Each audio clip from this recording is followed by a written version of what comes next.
Bonjour à tous et bienvenue dans le grand JT d'éducation. Tout de suite, le sommaire. Décloisonner la Seine-Saint-Denis, favoriser la mixité sociale, abattre les préjugés, rendre le département encore plus attractif, c'est l'objectif d'Emmanuel Constant, vice-président de la Seine-Saint-Denis en charge de l'éducation. Il sera notre invité dans un instant. Sensibiliser les enfants à la négociation en cas de harcèlement scolaire, c'est la mission d'ADN Kids, une association entièrement dédiée à la lutte contre les violences scolaires. Sa présidente, Julie Grossillac, sera avec nous en deuxième partie d'émission. Enfin, cette semaine, Magali Vahé est l'invitée de Malika Ménard dans Souvenirs d'écolier. Mais tout de suite, place à l'actualité en bref avec Loïc Landreau.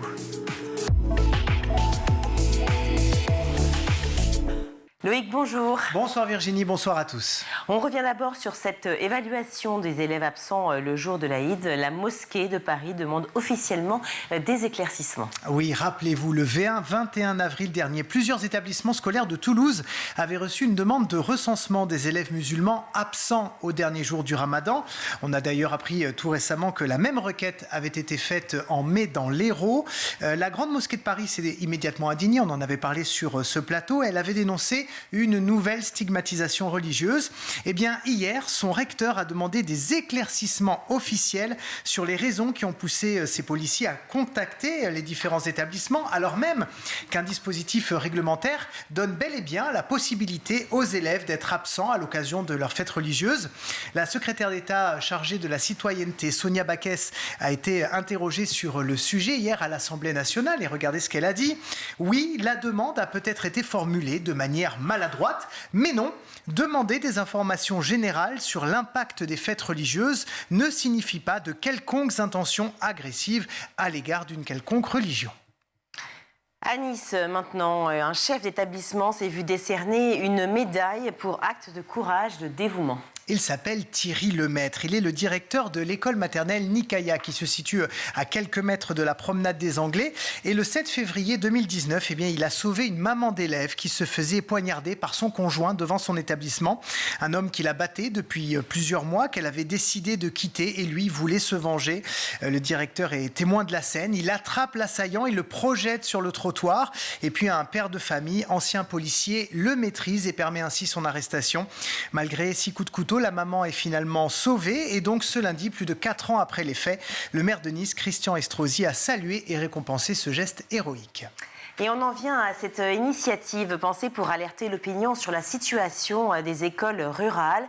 Une vidéo nous montre les conséquences concrètes de la fermeture d'une classe en zone de basse montagne. Nous sommes à Couret, petit village dans le Piémont pyrénéen. Et à la rentrée de septembre, eh bien, cette école risque bien de compter jusqu'à 30 élèves en multiniveau de maternelle. Et pour que chacun puisse réellement saisir tout ce que ça engendre et aussi pour lancer une sorte de cri du cœur, les parents et les professeurs ont réalisé cette vidéo, cette espèce de reportage très parlant. Je vous propose d'en regarder un extrait.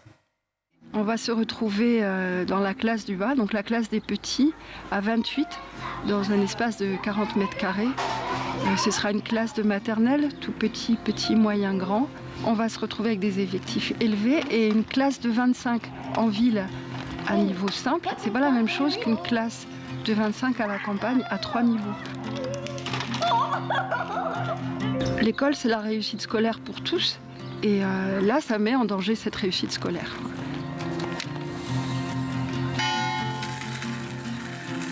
Je ne comprends pas pourquoi on veut appauvrir l'école. Et est-ce qu'il y a une réelle volonté politique de réussite scolaire pour tous les enfants? On sait ce qui fonctionne. On sait très bien que des effectifs raisonnables permettent un juste accompagnement des enfants. Et en plus de cette vidéo qui a été partagée sur les réseaux sociaux, eh bien une pétition en ligne a été lancée pour demander le maintien de la classe en question pour la rentrée 2023, mais aussi pour les années suivantes. Et bien sûr, on reparlera ici, sur ce plateau, de toutes les fermetures de classes, effectivement, et des impacts à la fois dans les grandes villes, les villes moyennes et bien sûr en milieu rural. À l'heure où l'intelligence artificielle fait débat au sein de l'éducation nationale, Raphaël Enthoven a décidé de défier ChatGPT sur une épreuve de philosophie. L'homme contre la machine. Qui va remporter le combat?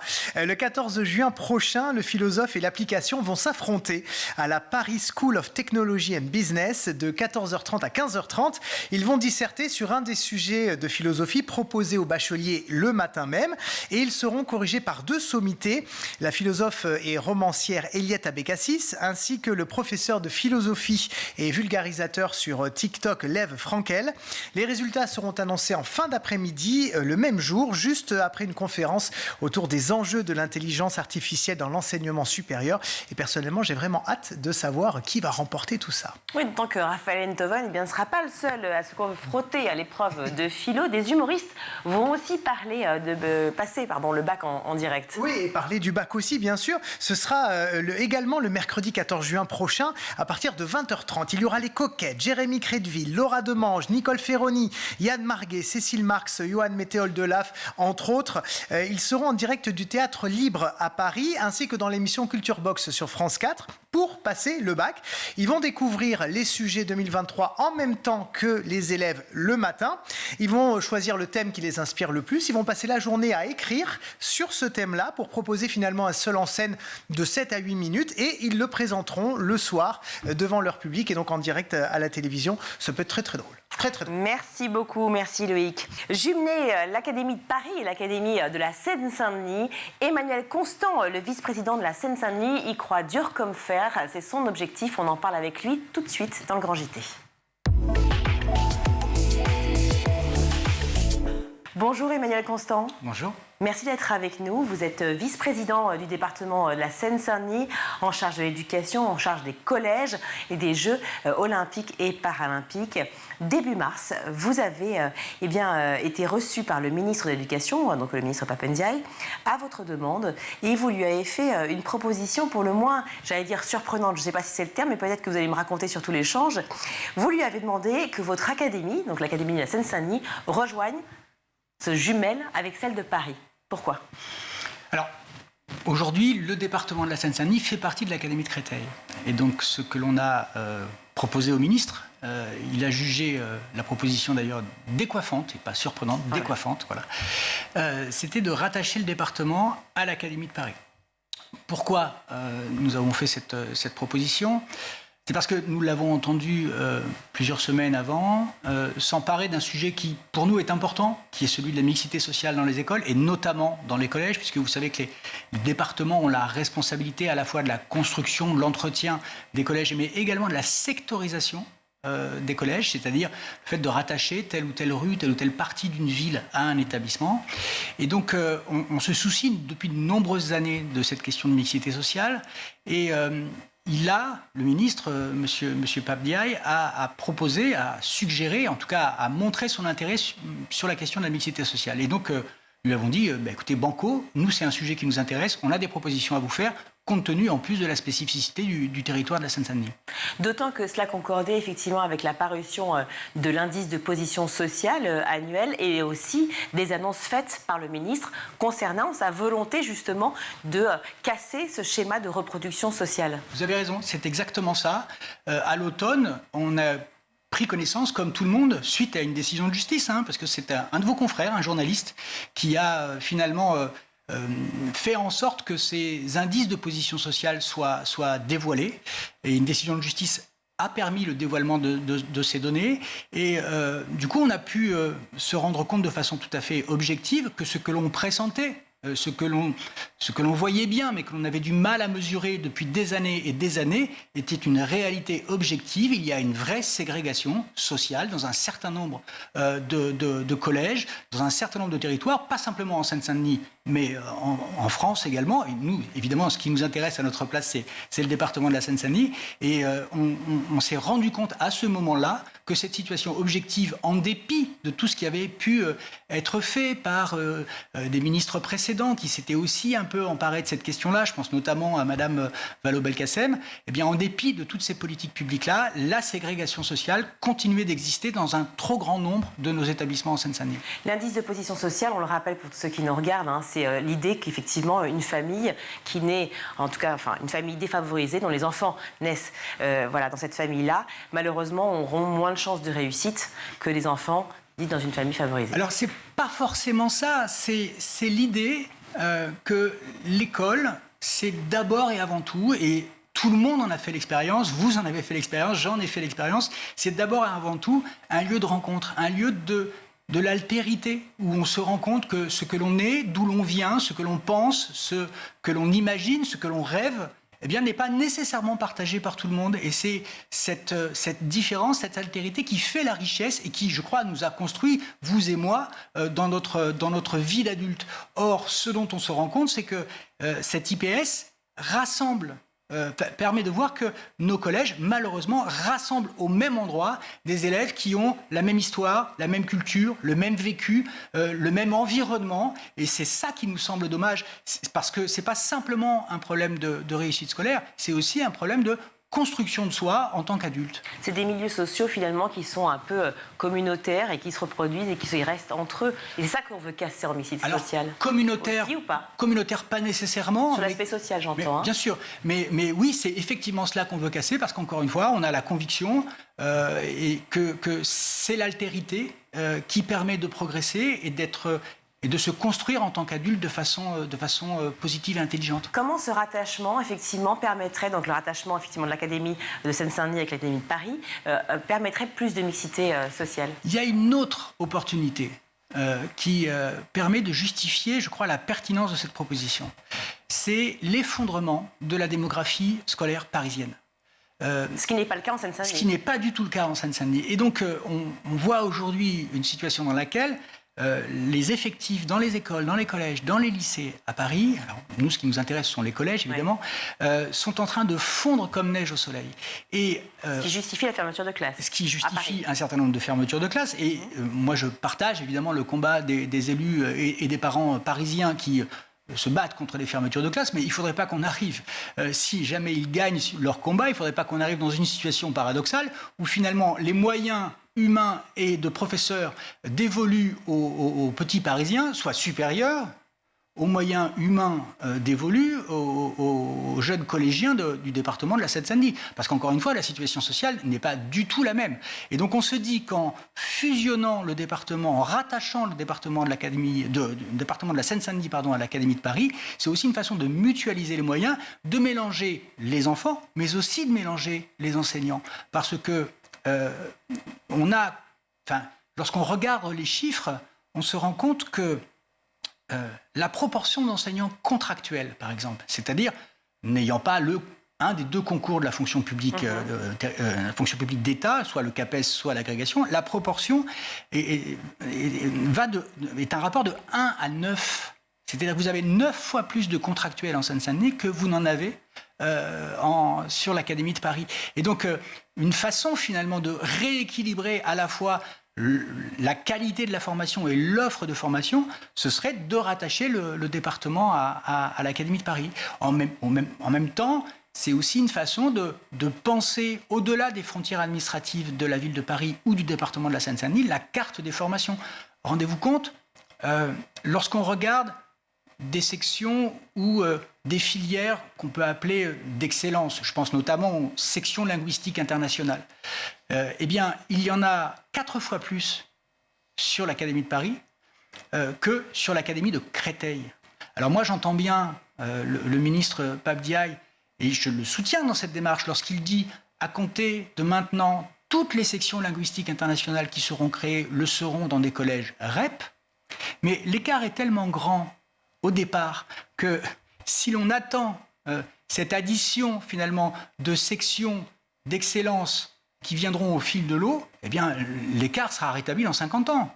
Et donc il faut finalement se retrouver dans une situation où on arriverait à mutualiser et faire en sorte que des sections qui existent aujourd'hui sur l'Académie de Paris soient transférées sur le département de la Seine-Saint-Denis. Ça n'est pas possible aujourd'hui compte tenu du fait que les académies sont différentes. En rattachant le département de la Seine-Saint-Denis à l'Académie de Paris, ça devient possible. Ça veut donc créer par exemple des filières, des collèges en l'occurrence, bilingues, trilingues, internationaux, des collèges européens, quelque chose qui est en fait des filières d'excellence qu'on pourrait déplacer effectivement à Seine-Saint-Denis. Absolument, et qui encore une fois, là, permettrait également de mélanger les élèves et de faire en sorte que cette expérience de l'école soit une expérience positive pour tout le monde. En mutualisant, est-ce que vous avez peur que certains élèves, enfin beaucoup d'élèves de Seine-Saint-Denis, fuient vers Paris, partent vers Paris? C'est déjà le cas. C'est déjà le cas aujourd'hui. C'est un élément qu'on a du mal à mesurer parce que le fait d'avoir une adresse sur Paris est parfois quelque chose qui n'est pas officiel et déclaré. En tout cas, l'adresse n'est pas forcément bonne. Je vais même jusqu'à dire qu'il s'agit parfois de fausses adresses. Et puis, on a aussi une fuite vers l'enseignement privé. Donc, on est dans une situation où, finalement, ce phénomène-là, dont on sait qu'il existe et qu'on a du mal à mesurer, eh bien, on le met un peu sous le coude en disant non, ça n'existe pas, finalement. Les petits collégiens de Seine-Saint-Denis restent en Seine-Saint-Denis. Eh bien, vous avez des familles qui connaissent les filières, qui connaissent les bons tuyaux, si je puis dire, pour éviter leur collège de secteur, et d'autres qui les ignorent. On a longtemps cru, et moi le premier, que l'école ne pouvant pas tout régler en matière de mixité sociale, il était nécessaire de modifier ce qu'on appelle les politiques de logement ou les politiques de peuplement. C'est-à-dire que au sein d'une ville, vous travaillez sur l'urbanisme, vous modifiez l'habitat, vous ajoutez peut-être un peu plus d'accession à la propriété dans un quartier où il y a beaucoup de logements sociaux. Et donc, en cela, vous rétablissez l'équilibre social des quartiers. Et donc, ça va finir par se voir dans les collèges. Sauf que lorsqu'on regarde des villes comme Pantin, des villes comme Montreuil, des villes comme Saint-Ouen, par exemple, qui sont en petite couronne, on a vu ces populations arriver, car les maires qui ont travaillé au changement de l'habitat ont fait un gros travail. On a vu ces populations arriver, des cadres, des professions libérales, des médecins, et on n'a pas vu leurs enfants dans nos collèges.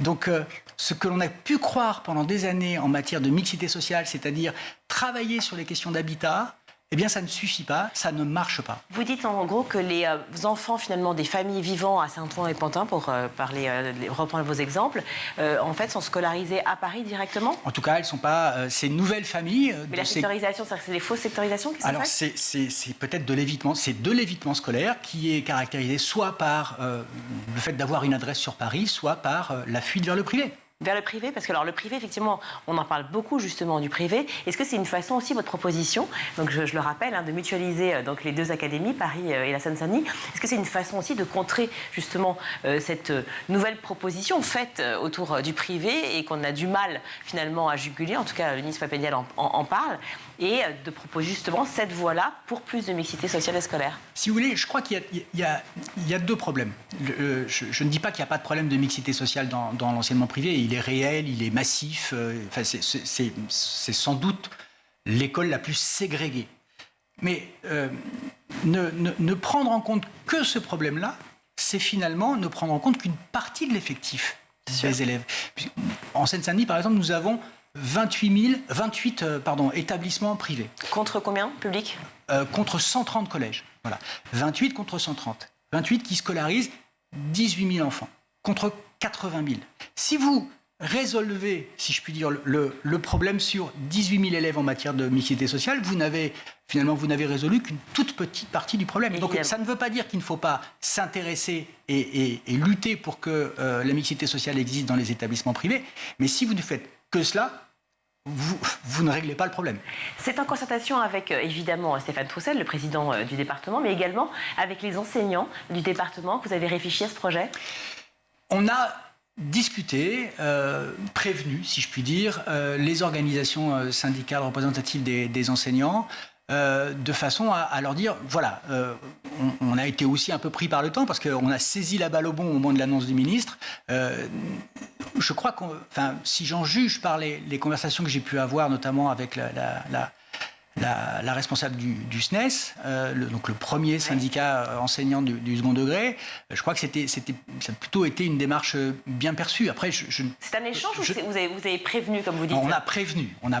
Donc vous n'avez pas encore vraiment une concertation avec les enseignants. Pas avant. Et vous pensez que plus pris par le temps finalement. D'accord, mais vous pensez que les enseignants vont bien réagir à la fois pour l'offre de formation qu'ils vont pouvoir y trouver et aussi pour justement ces jeunes dont vous parliez, qui sont des jeunes fraîchement diplômés ou contractuels qui arrivent en Seine-Saint-Denis et qui ont peut-être besoin aussi de cette vacation entre l'Académie de Paris et l'Académie de Seine-Saint-Denis ? C'est une excellente question. Vraiment, au mois de mars, lorsqu'on a rencontré le ministre Papendiaï, moi, parmi les choses qu'on lui a dit, je lui ai dit la chose suivante. Il se trouve que mon métier, c'est principal de collège. Et vous avez été, je rappelle, quand même, c'est un professeur d'économie, Voilà. Principal adjoint d'un lycée professionnel. Et on va en parler après. Voilà. Et aujourd'hui, je suis principal de collège. Je suis dans un collège de centre-ville, d'une ville bourgeoise du Val-de-Marne, où il y a finalement assez peu de mixité sociale. Et les enseignants sont de ma génération, ils ont mon âge globalement. Lorsque je vais dans des conseils d'administration de collège en Seine-Saint-Denis, les enseignants ont l'âge de mes enfants. Moi, je n'ai jamais eu de problème avec les enseignants jeunes. Je l'ai été. Heureusement. Je l'ai été. J'en ai vu. Ils sont, pour la quasi-totalité d'entre eux, d'abord, dans leur discipline très forts, puisqu'ils sortent du concours. Ensuite, ils sont très investis dans la vie de l'établissement, très investis en direction des enfants, des élèves. Et je n'ai aucun doute sur leur engagement. Et par ailleurs, ils sont aussi, le plus souvent, très à la pointe de la pédagogie. Mais là aussi, la mixité sociale vaut pour les professeurs comme elle vaut pour les collégiens. J'ai proposé au ministre de créer ou de recréer, peut-être que ça a existé dans le temps, mais en tout cas ça existe dans les écoles élémentaires, de créer à l'image de ce qui existe dans les écoles élémentaires, des collèges d'application qui accueilleraient des nouveaux lauréats de concours qui seraient encadrés par des professeurs plus expérimentés qui eux-mêmes sont formateurs, de façon à là aussi organiser cette espèce de mixité des personnels. Si j'ai bien compris, ça n'a pas été retenu. Je crois que les enseignants auraient un avantage à avoir ce rapprochement, ce rattachement du département de la Seine-Saint-Denis à l'Académie de Paris. D'abord, pour organiser, je vous dis, cette mixité d'âge, de genre et de carrière et d'expérience au sein des établissements.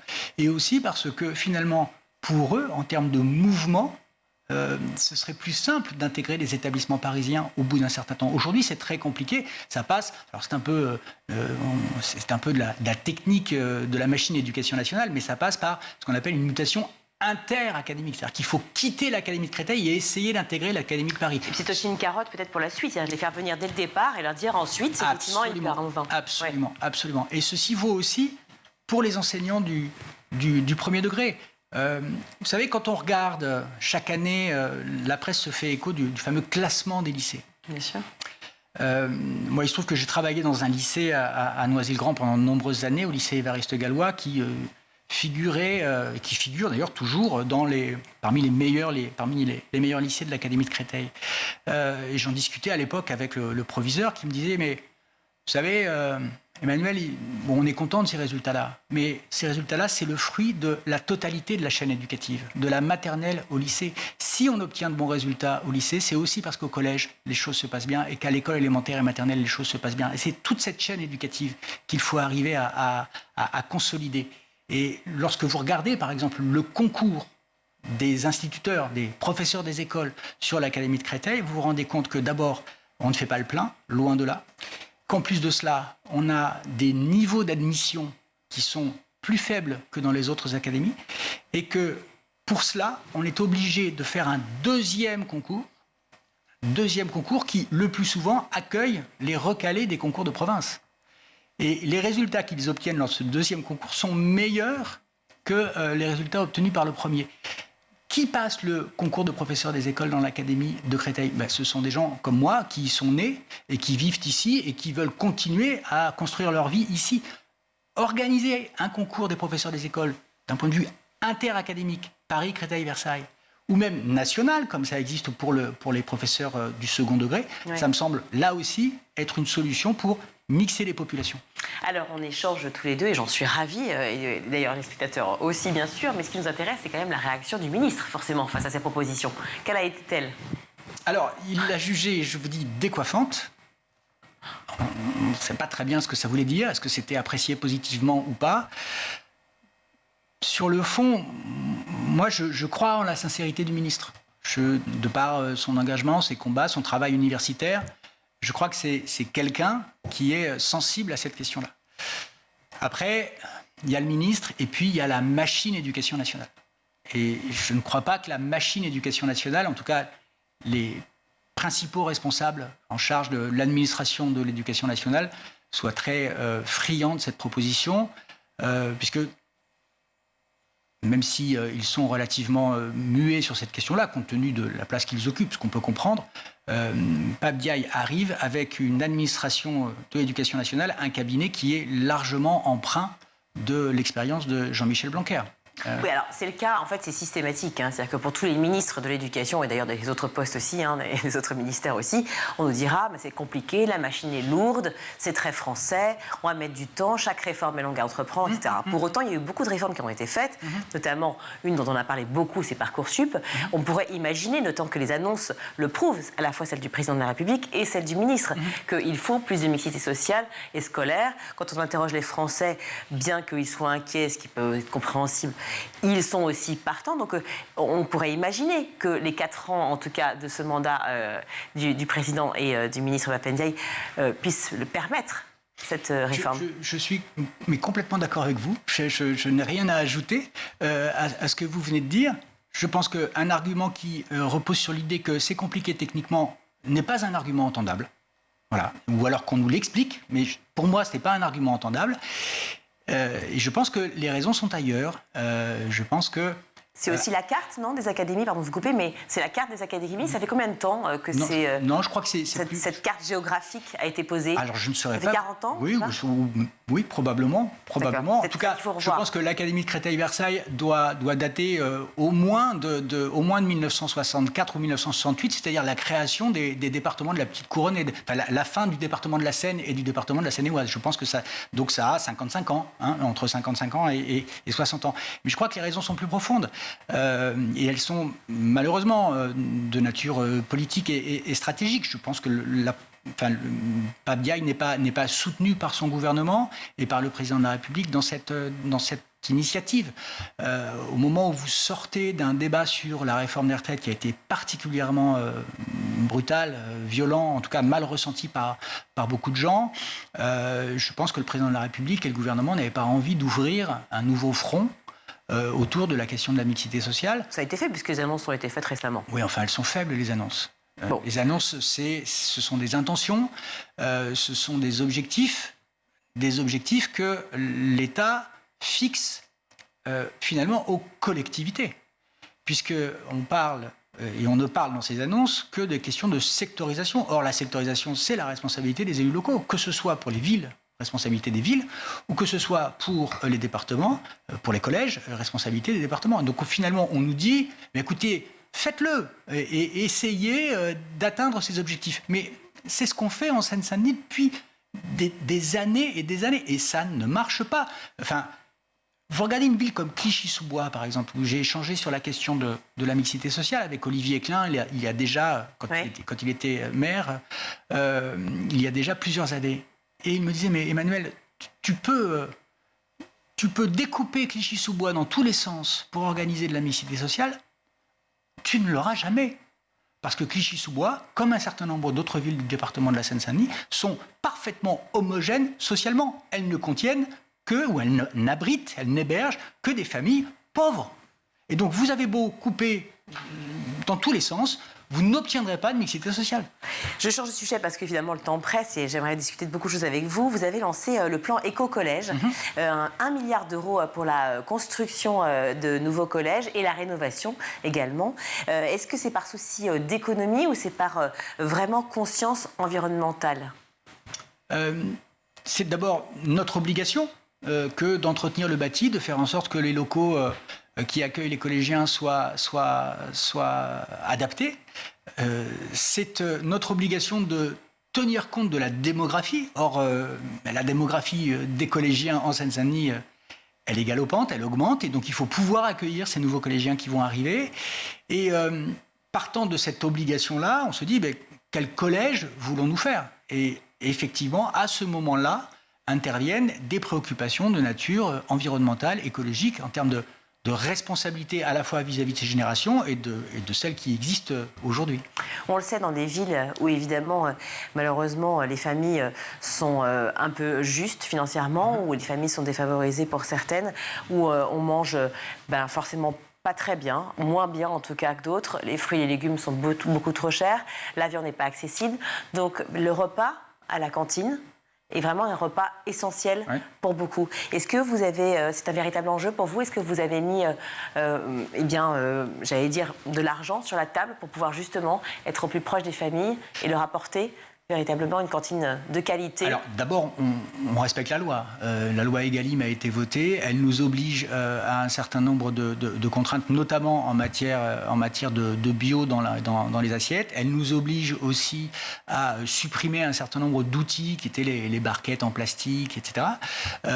Et après, vous avez la responsabilité de chacun des établissements qui, effectivement, pour un certain nombre de ces prestations passent des contrats avec des fournisseurs. Et nous avons proposé à ces établissements de se saisir de centrales d'achat, de groupements de commandes, leur permettant effectivement de faire des économies sur l'achat pour maintenir un niveau de tarification extrêmement faible pour les enfants, puisque la famille la plus modeste paye pour son enfant 33 centimes pour le repas.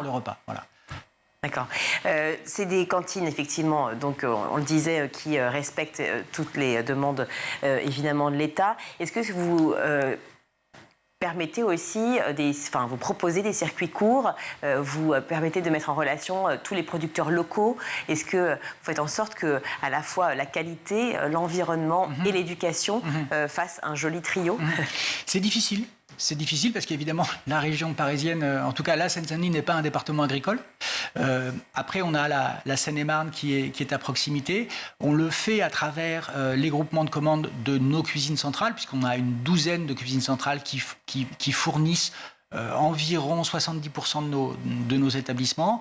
Mais c'est compliqué parce que parfois, pour un certain nombre de produits, les producteurs existent, mais pas la quantité nécessaire pour fournir, pour alimenter. Donc, on a encore un fossé à combler entre l'offre qui est possible et notre demande qui est plus importante. Merci beaucoup, Emmanuel Constant, d'avoir été avec nous sur le plateau du Grand JT. Je rappelle que vous êtes vice-président du département de la Seine-Saint-Denis, en charge des collèges et des Jeux olympiques et paralympiques qui arrivent très bientôt. Donc, on sera ravis de vous recevoir à cette occasion, juste avant, pour nous parler de ce que vous avez mis en place, et notamment de parler du sport, de l'éducation physique et sportive à l'école, qui est très importante, dont on parle trop peu. Absolument. Merci d'avoir été avec nous. C'est moi qui vous remercie. On marque une courte pause, on se retrouve.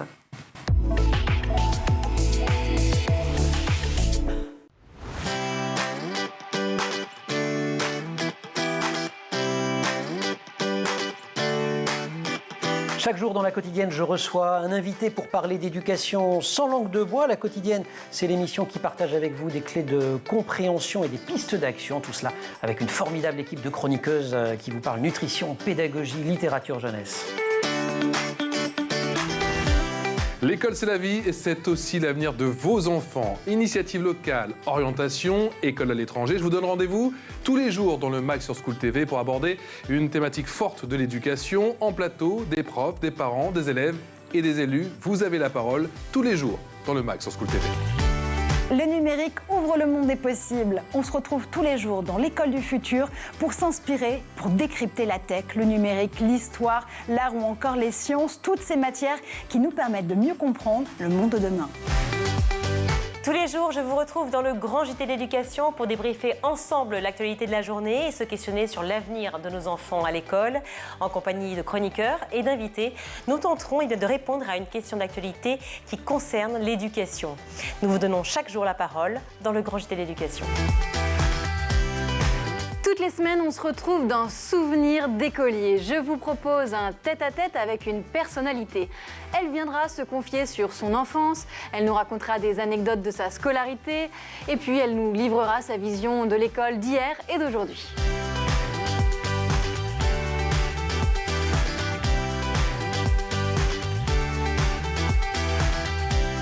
School TV, imaginons ensemble l'école de demain.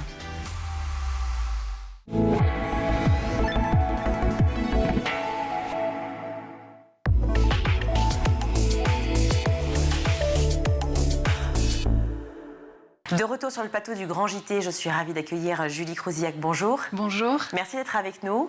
Vous êtes présidente de ADN Kids, une association qui lutte contre le harcèlement scolaire. Vous proposez des ateliers de négociation aux enfants en cas de harcèlement. C'était très ingénieux, je trouve, de penser à la négociation. On pense tout de suite, effectivement, au fait de reprendre l'enfant, au fait de parler évidemment de violence, et j'imagine que vous en parlez, mais négocier pour le harceleur comme le harcelé, finalement, c'est le début de la sérénité. C'est tout à fait ça, exactement, que ce soit pour le harceleur ou pour le harcelé, comme vous dites, c'est le début d'une solution parce que derrière la négociation, en fait, on vient mobiliser des compétences psychosociales. L'empathie, l'écoute active, la gestion des émotions, l'assertivité. Donc ça donne vraiment des clés pour se dire qu'est-ce qui est en train de se passer, pourquoi j'ai une bouffée de colère comme ça, pourquoi j'ai envie de taper, qu'est-ce qui est en train de se passer chez l'autre aussi, je lui fais du mal, il est triste, etc.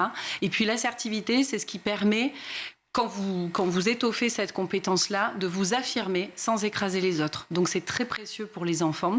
Et puis la dernière vertu de tout ce chemin qu'on fait avec eux, c'est le travail sur l'estime d'eux-mêmes que ça peut générer, puisque finalement, quand on vit tous une situation où on se fait bousculer, où on ne se sent pas à la hauteur, après coup on se dit « Ah, c'était ça que j'aurais dû dire, j'ai encore été nulle, j'ai pas réussi ». Et bien là, on se dit « Eh bien là, j'ai réussi, je me suis pas laissé faire ». D'autant que c'est souvent l'estime de soi finalement qui est remise en question et qui est à l'origine du harcèlement scolaire. Encore une fois, tant pour le harceleur que pour le harcelé. Tout à fait. Et là, de par la négociation, ça nous permet aussi de donner des clés aux enfants pour redevenir acteurs de ce qu'ils peuvent vivre, harceleurs ou harcelés finalement. On donne des clés de décryptage sur ce qui va se passer chez eux, en eux, intérieurement, et puis des clés pour réagir face au monde quand l'environnement devient instable ou dégradé. C'est-à-dire que lors de l'atelier, par exemple, vous les mettez dans une position d'enfant qui est victime ?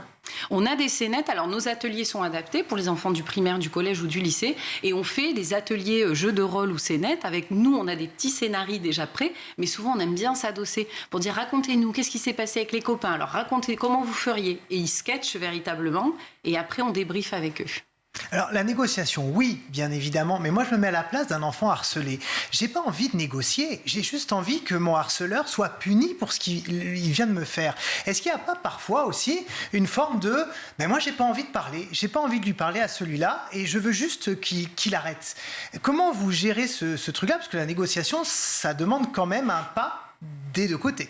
C'est vrai, et c'est très juste. Et en négociation, on oublie souvent qu'un négociateur n'est jamais seul. Notre approche chez ADN Kids, elle s'adosse à une approche professionnelle de l'agence des négociateurs ADN Group, qui consiste à dire, les négociateurs, il y a toujours celui au contact et il y a le décideur. Et quand on infuse ça auprès des enfants, un des derniers ateliers qu'on fait avec eux, c'est le collectif. C'est-à-dire que quand on sent qu'il se passe quelque chose qui ne va pas, pour nous-mêmes ou pour les autres, on donne l'alerte. On peut intervenir, on peut aller voir un animateur, on peut aller voir une maîtresse, mais voyez, on va jouer sur tous ces cliquets intérieurs, les émotions. Ce qui se passe, c'est pas normal. Le non négociable, j'ai pas de raison d'accepter ça. Et peut-être que je vais pas être capable, moi, de le gérer, parce qu'il y a un embrasement émotionnel et que c'est trop difficile. Par contre, je vais me souvenir que je suis pas tout seul quand c'est dur. Mais ceux qui veulent pas négocier, les enfants pour qui c'est trop compliqué et qui veulent juste une punition, qu'est-ce que vous arrivez à leur dire? On arrive à leur donner, en tout cas dans ce qu'on partage avec eux, on infuse cette confiance-là pour dire si vous ne voulez pas aller au contact, il n'y a pas de problème, parce que ce qu'on fait n'est pas magique. On prend un intermédiaire. On prend un intermédiaire. On peut aller voir une copine, on peut en parler à la maison, on peut aller voir un adulte, il y aura toujours quelqu'un. Les enfants harcelés, souvent, dans le malheur qui leur arrive, c'est aussi toute cette solitude et cet isolement. Et puis on a peur, et puis on se dit qu'on n'y arrivera pas, et plus le temps passe, et plus c'est difficile, comme toutes les situations qui s'enquistent, de revenir. Là, on se dit, en négociation, le principe qu'on a, c'est qu'on peut tout expliquer. Donc, il n'y a pas de raison, encore une fois, le non négociable, c'est déterminant dans ce qu'on leur transmet. Il n'y a pas de raison que j'accepte quelque chose qui ne me convient pas. Le lanceur d'alerte dont vous parliez, en fait, celui qui est témoin d'une situation, il a une position assez inconfortable. Souvent, on le voit pour les délégués de classe, mais comme ils ont été élus délégués, ils se sentent de cette mission, effectivement, de protéger les autres. Mais pour tous les autres qui ne le sont pas, eh bien, souvent, soit le harceleur, soit même ses copains, ses camarades, eh bien, lui en veulent d'avoir dénoncé, finalement, celui qui agissait mal. Comment faire pour expliquer cette situation? C'est un point très important que vous soulevez là, parce qu'on rentre vraiment dans ces mécaniques collectives. Et d'ailleurs, quand on écoute les gens qui ont subi des phénomènes de harcèlement, il y a le groupe qui harcèle, une grande partie vous dit je l'ai fait parce que l'autre le faisait. Et vraiment dans les ateliers, on aborde ça directement avec eux parce qu'en général, ils sont très clairs sur le fait que c'est des choses qu'il ne faut pas faire. Ils sont aussi assez souvent clairs sur ce que ça peut susciter chez l'autre et ce que ça susciterait chez eux. Et là, ils repartent vraiment avec leur diplôme de négociatrice et de négociateur où on leur dit à partir de maintenant, c'est partout. À la maison, au club de foot, avec les copains, avec les autres classes, à l'école. Si vous voyez quelque chose, comme vous disiez pour les délégués de classe, c'est votre job d'y aller. Soit vous-même, et puis si vous sentez que c'est trop difficile, vous allez chercher du renfort, parce que quand on est un négociateur professionnel, c'est ça qu'on fait. Surtout que, pardon, mais par rapport au harcèlement, ce sont souvent sur des situations en fait qui sont évidemment irrationnelles, inexpliquées, inexplicables, parce que c'est soit bah oui je mets pas sa tête, ou parce que bah non il a dit quelque chose de débile, etc. Et j'ai un thème qui me revient au moment où on en discute, c'est le thème des 2010. À un moment, je ne sais pas si vous qui nous écoutez, nous regardez, vous vous rappelez, mais il y a eu ce harcèlement fait aux enfants nés en 2010 et tout d'un coup, c'est devenu quelque chose de complètement viral en France. Est-ce que vous avez aussi eu cette idée de prendre comme exemple, par exemple 2010, pour dire, voyez comme des choses complètement incompréhensible, irrationnel se pose et tout d'un coup un harcèlement se fait sur des enfants qui n'ont rien demandé, les pauvres, ils étaient là. Oui, ils étaient là. Bah, souvent, c'est ce que vous décriviez très bien, c'est-à-dire que l'étincelle qui fait partir un phénomène de harcèlement, c'est la couleur de vos cheveux, c'est la marque de votre carte. C'est des choses tellement improbables qu'on se dit mais c'est pas possible de se mettre dans un état pareil. En vérité, ce qui se joue au-delà du déclencheur ou du symptôme, là, en l'occurrence les 2010, c'est une histoire de rapport de force derrière ça. Oui. Et c'est aussi ce qu'on décrit aux enfants dans les ateliers qu'on fait en négociation, où on les apprend à questionner une situation pour deux aspects. D'abord désamorcer la bouffée émotionnelle qui est en train d'arriver et puis surtout confronter l'autre. C'est-à-dire que si vous arrivez vers moi gonflé de colère et de violence et que je me mets dans une position pour subir, je ne fais que venir nourrir ce flot de colère et de violence. Si je commence à vous questionner, à vous regarder, à venir vous susciter, je crée une résistance dans le mécanisme qui est en à marquer de l'intérêt pour l'autre finalement. À marquer de l'intérêt. On en revient à ça toujours. Et puis à questionner, il y a les gens qui étudient les mécanismes des émotions décrivent très bien le phénomène d'embrasement émotionnel qu'on peut avoir. Et du coup, quand on est dans une bouffée de colère par exemple, si je viens vous parler, le fait que je vous questionne, que j'ai un flot verbal vis-à-vis de vous, bah, ça va activer une autre zone du cerveau qui va se mettre en place parce que vous allez me donner une réponse. Donc ça vient aussi entraver physiologiquement cette espèce de réponse comme ça émotionnelle qui est trop forte. Oui. Quand on entend négociateur, moi je pense au RAID ou au GIGN. Oui. Est-ce que c'est les mêmes techniques que vous allez chercher finalement pour les enfants? Et puis quelles sont du coup ces techniques-là? Alors oui, c'est très juste ce que vous dites, puisque l'agence des négociateurs sur laquelle on s'est adossé pour travailler notre méthodologie auprès des enfants et nos ateliers, travaille avec des gens issus des unités d'intervention et de négociateurs. Et donc, il y a une grosse dimension sur les émotions, ce que vous disiez très bien, sur le lien. Souvent, les unités d'intervention nous disent sans relation, il n'y a pas de négociation. Donc, on en revient vraiment à l'idée qu'il faut être armé pour faire face. Malheureusement, on ne pourra pas toujours tout contrôler. Donc, comment je fais pour gérer ces situations-là? Une grosse dimension sur les émotions, une grosse dimension aussi sur les techniques de questionnement, typiquement. Et puis, un peu en amont, et c'est ce que moi je me plais à travailler avec les enfants, de laisser infuser des choses sur le non négociable par exemple. Le non négociable, quand on travaille avec les collégiens, on vient empiéter sur les sujets du consentement. Parce que le non négociable, c'est quelque chose sur lequel ça fait du bien d'être questionné. Est-ce que je suis prête à tout accepter? Les collégiens, on le sait, ils sont dans une période où en plus, il y a un driver d'appartenance au groupe qui est très fort. Donc on est prêt à faire des choses qui nous vont pas forcément très bien, mais pour pas faire différemment des copains, on est prêt à ça. Et ça, c'est très puissant parce que c'est structurant. Quand on a 8 ans, 12 ans ou 15 ans, de définir ce truc-là, pour moi, c'est pas possible. Une dernière question, la phrase magique pour dissuader un enfant de continuer à vous harceler ou en tout cas de démarrer? Alors, magique, j'aimerais bien l'avoir. Je dirais plutôt que c'est vraiment l'accumulation de toutes ces bonnes pratiques qui est de ne jamais se laisser faire. Finalement, je sais que c'est plus facile à dire qu'à faire, mais souvent, on a pu entendre sois plus intelligente qu'eux, ça va passer. Alors ça ne passe jamais tout seul. Et faire preuve d'intelligence, c'est aussi confronter les gens à ce qu'ils font et puis ne pas hésiter à en parler aux copains, aux parents, à qui on a comme personne nos ressources autour de nous. Merci beaucoup Julie Créziac d'avoir été avec nous sur ce plateau. Je rappelle que vous êtes la présidente d'ADN Kids. ADN Kids, pourquoi ADN? ADN, c'est l'acronyme Agence des négociateurs et pour les kids. une association qui lutte contre le harcèlement scolaire. Merci beaucoup d'avoir été avec nous. Et cette semaine, eh bien, Magali Vaé est l'invitée de Malika Ménard dans Souvenir d'écolier. Regardez. Tu disais la musique, ça a commencé très tôt. Oui. Comment alors? Comment alors? Comme je disais, déjà, Donc à 7 ans, tu faisais des cabarets? Alors, pas à 7 ans. En fait, ce qui s'est passé, c'est qu'à 7-8 ans, à l'école, j'ai appris les Champs-Élysées. D'accord. De Jodassin. Et un jour, on était au restaurant avec mes parents et il y avait un pianiste qui faisait de l'animation musicale. Et j'ai dit à mon père, j'ai dit, oh, j'aimerais bien chanter. J'aimerais bien chanter. Il fait, tu veux que je lui demande? Bah ouais. Ton père, il savait déjà que tu chantais bien? Non. Même pas? Non, parce que je chantais pas. Enfin, je hurlais plus dans ma chambre qu'autre chose, mais je chantais pas. Et c'est là, en fait, que mes parents ont découvert... Ok, donc tôt quand même. Oui, ah oui, tôt, oui, ils ont découvert ça. Après, voilà, et donc du coup, de là est née la passion du chant. J'ai aimé cette sensation d'être sur scène. Et puis de fil en aiguille, l'été, j'ai été faire beaucoup de karaoké, j'ai gagné un concours et c'est là que j'ai dit à mon père, je veux faire ce métier. Et donc après, ouais, cabaret, c'était quoi comme concours que tu as gagné? C'était un concours de karaoké, de vacances, voilà, c'était pas... Il y avait rien d'exceptionnel, mais voilà, c'est... Et après, tu t'es mis à faire plein de concours? Je me fais, pas forcément plein de concours, certains concours. J'ai commencé à prendre des cours de chant. C'est ce que j'allais te demander, est-ce que tu as pris des cours? Des cours de chant, des cours de solfège. Ça s'est pas passé, c'est comme les mathématiques. C'est ça, ouais, non, celui-là, je suis pas restée longtemps. Des cours de solfège, voilà, de danse, parce qu'on se disait qu'aussi la danse, ça allait aussi avec. Je me suis vraiment préparée pour... Est-ce que, en dehors du métier de chanteuse, il y avait un autre métier qui te faisait rêver?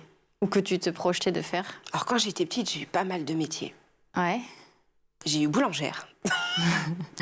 J'ai eu coiffeuse. Ouais. Ouais. Et le dernier, c'est pour ça que je faisais mes études, c'était auxiliaire de puériculture, comme ma grande sœur. Oui, comme ta grande sœur. Parce que j'ai, très vite, au centre de loisirs, tout ça, j'ai toujours aimé m'occuper des plus petits.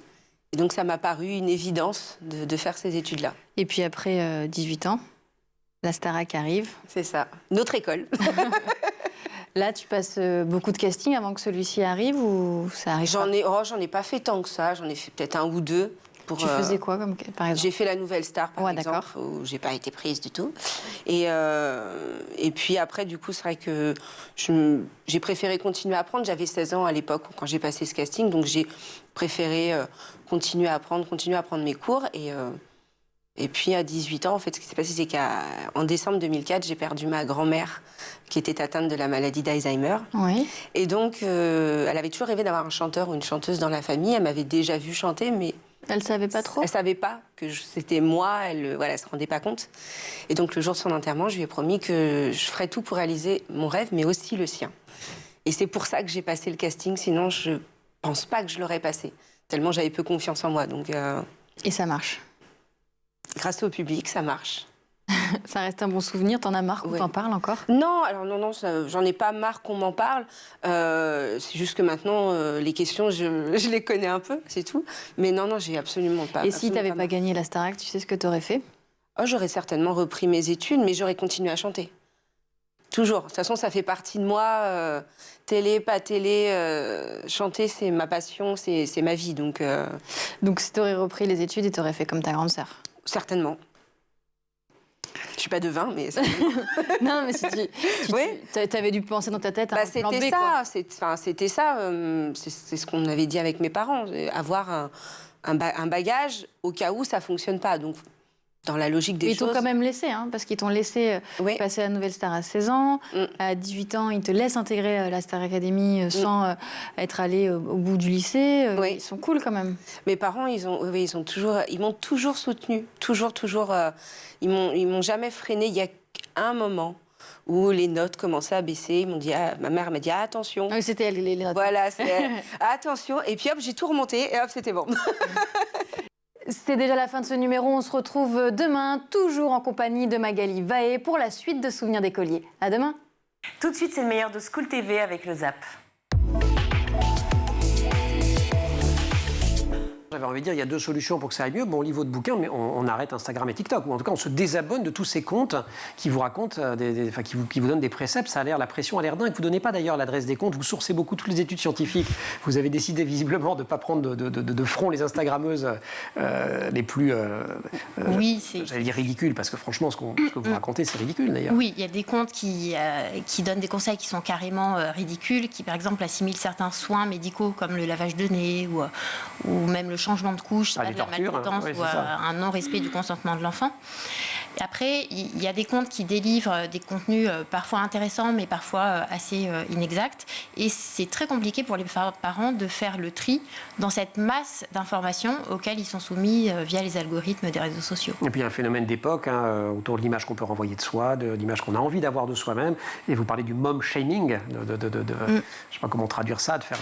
oui, le fait de faire la honte à des mamans. La honte à des parents qui ne vont pas être, alors surtout des mères, vous avez raison, mais si on n'est pas toujours extrêmement calme, extrêmement investi dans l'éducation de son enfant, si on se plaint d'être fatigué, si on n'allait pas assez longtemps. On a l'impression d'être une mauvaise mère. On a l'impression d'être une mauvaise mère, un mauvais père. L'idée pour vous, en tout cas, c'était de rassembler 120 collégiens et collégiennes et leurs profs pour pouvoir leur demander ce qu'ils attendent aussi de ces métiers du numérique. L'idée était surtout de les sortir de la classe, de les amener dans le monde de l'entreprise, c'est-à-dire l'entreprise qui fait, qui agit et qui est en interface directe finalement avec le marché. Et donc les faire sortir de la classe, les mettre dans un tiers-lieu, qui plus est celui de OnePoint, qui est un lieu propice à la créativité, à la liberté d'être, oserais-je dire de devenir, et finalement de poser toutes les questions et d'essayer d'apporter par eux-mêmes les réponses. Les protagonistes du récit de l'événement, hier, c'était les enfants. Vous l'avez dit, les chefs d'établissement, les professeurs étaient là, des personnalités prestigieuses, politiques, institutionnelles, mais eux étaient là pour étoffer le discours. Encore une fois, les protagonistes étaient les enfants. Et qu'est-ce qui s'est dégagé, pour revenir à ce que je disais juste avant?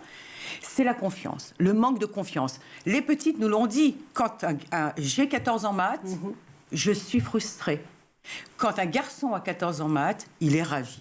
Donc il y a aussi un problème de travailler les consciences collectives de ces petits, les façonner finalement à la notion du risque. Parce que dans notre pays, en France, culturellement, on a un problème avec le risque. On a évidemment un problème avec l'échec. Or, l'échec est un gage de réussite, puisque plus on essaie et qu'on conscientise l'essai, plus on arrive à réussir à transformer cet essai en réussite. Et c'est sur quoi nous avons travaillé hier chez OnePoint avec la fresque de l'équilibre harmonieux, ce jeu de cartes ludique qui est venu... C'est une fresque du climat, mais sur finalement les désidératas de ce qu'on a envie de voir pour le futur. À l'instar de la fresque du climat, nous avons choisi de travailler deux concepts. D'abord, l'équilibre, parce qu'une société réparée ne peut que viser l'équilibre entre les hommes et les femmes et dans la complémentarité et la différence et l'acceptation de la différence, et parallèlement l'harmonie, parce que je ne connais aucune société réparée qui n'est pas dans l'harmonie. Et cette fresque de l'équilibre harmonieux était autour d'un jeu de cartes. Ce sont eux qui ont joué avec nos collaborateurs, nos coachs, nos formateurs. Nous avons, dans le cadre de l'entreprise, on va y en discuter avec Aude, dans l'entreprise chez OnePoint, mis les moyens sur nos fonds propres et sur nos ressources humaines pour pouvoir accompagner ces jeunes filles et ces jeunes garçons à arriver à se questionner, parce que c'est eux qui doivent poser les questions et amener les réponses. Qu'est-ce qui te plaît vraiment dans les échecs? Effectivement, tu parlais des grands maîtres, des gens qui t'ont inspiré, mais qu'est-ce qui te tient comme ça autant éveillé quand tu joues aux échecs? Qu'est-ce qui te motive quand tu vas à ton cours et que tu fais peut-être sûrement des compétitions? Qu'est-ce que tu aimes le plus? Qu'est-ce que j'aime le plus, c'est déjà... non seulement l'aspect stratégie, le fait de comprendre le jeu, de comprendre ce que l'adversaire veut te faire, et aussi ce qui me plaît vraiment, c'est comment dire, les échecs, c'est pour moi ma passion, et le fait que ça soit ma passion, ça a déclenché en moi une exigence qui me permet de toujours aller vers te surpasser. De me surpasser, oui, et de me surpasser et de toujours se tirer vers le haut. Et ce qui me plaît aux échecs, c'est c'est les rencontres, c'est les rencontres avec les personnes qui m'ouvrent, qui me permet de ne pas rester dans ma bulle. Et aussi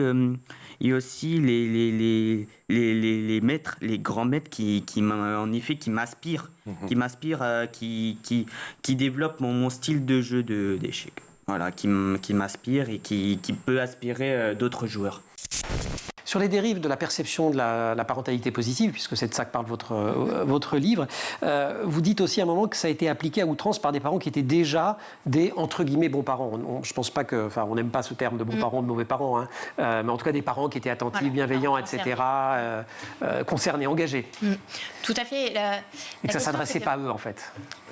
Je pense que si la question c'est celle de résoudre la maltraitance des enfants, les parents maltraitants ne vont pas aller chercher des contenus éducatifs sur les réseaux sociaux, ne vont pas suivre des influenceurs parentaux, c'est évident.